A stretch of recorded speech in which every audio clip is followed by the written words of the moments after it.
नमस्कार दोस्तों। स्वागत है आप सबका आपके अपने चैनल स्टडी विद एचपी स्वामी पर, जहां पर आपको हर दिन के संपादकीय पेज का डिक्टेशन समय पर उपलब्ध करवाया जाता है। दोस्तों, आज का यह डिक्टेशन 60 शब्द प्रति मिनट रहेगा, जो स्टार्ट होगा 5 सेकंड बाद।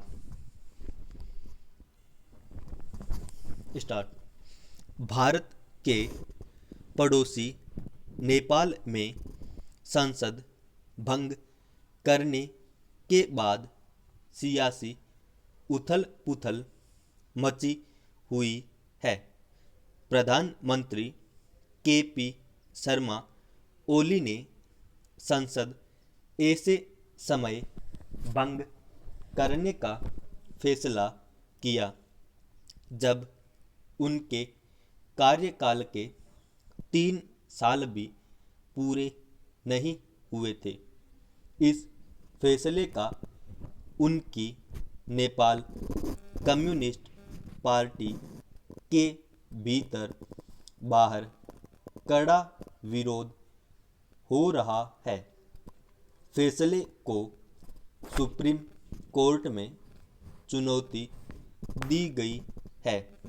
अगर सुप्रीम कोर्ट फैसले को संवैधानिक मानता है तो नेपाल में चुनाव का रास्ता खुलेगा। फैसला असंवैधानिक करार दिया गया तो संसद बहाल होगी और ओली को अविश्वास प्रस्ताव का सामना करना पड़ सकता है।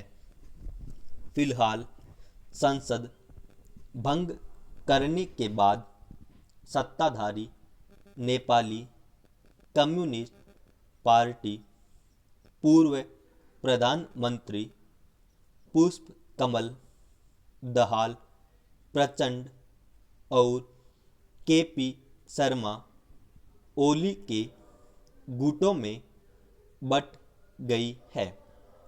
दोनों गुट असली नेपाल कम्युनिस्ट पार्टी होने का दावा कर रहे हैं।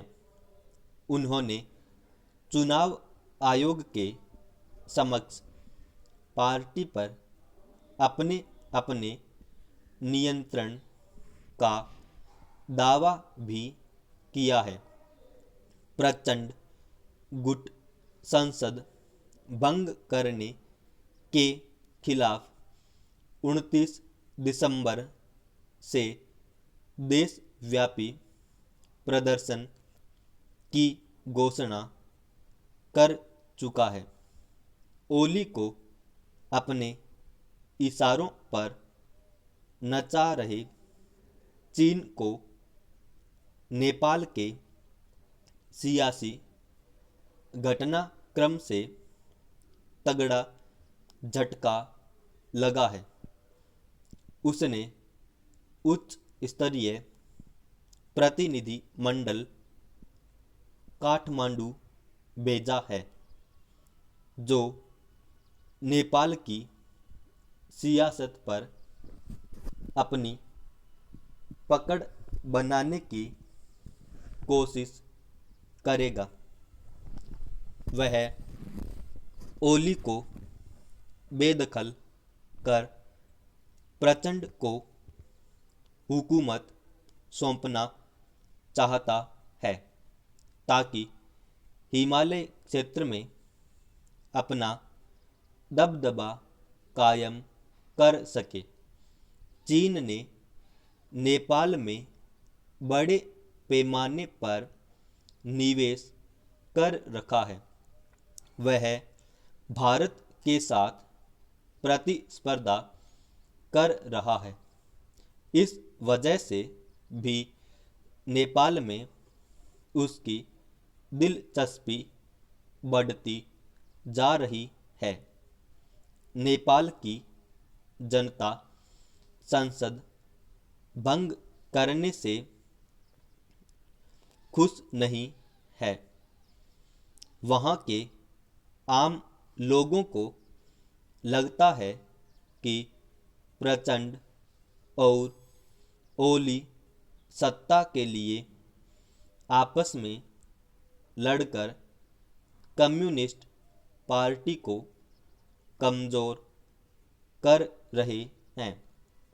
नेपाल लंबे समय तक राजनीतिक अस्थिरता झेल चुका है।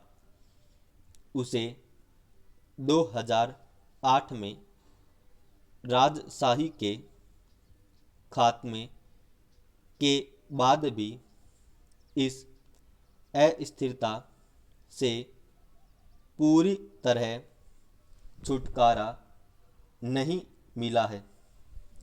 वहाँ हर 2-2.5 साल में प्रधानमंत्री बदल जाता है। पिछले 12 साल में किसी प्रधानमंत्री ने अपना कार्यकाल पूरा नहीं किया। नेपाल का ताज़ा घटनाक्रम भारत के लिए भी चिंताजनक है।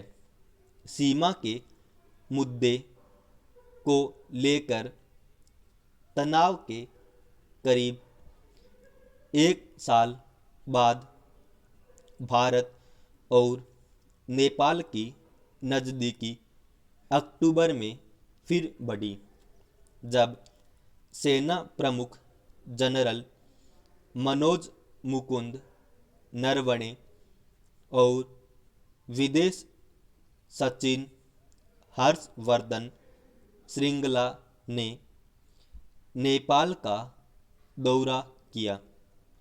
इससे पहले ओली चीन के इशारों पर भारत के खिलाफ तरह तरह के बयान देकर दोनों देशों के रिश्तों में तनाव पैदा करने की कोशिश कर रहे थे। बहरहाल नेपाल के सुप्रीम कोर्ट के फैसले के बाद चाहे संसद बहाल हो या चुनाव की तैयारियां शुरू हों, भारत को वहां के घटनाक्रम पर पैनी नज़र रखनी होगी। पिछले 1-1.5 साल के दौरान नेपाल की सियासत में जिस तरह भारत विरोधी स्वर सुनाई दिए हैं तथा वहाँ चीन की सक्रियता जिस तरह बढ़ी है, उसे देखते हुए अतिरिक्त सतर्कता जरूरी है। समाप्त।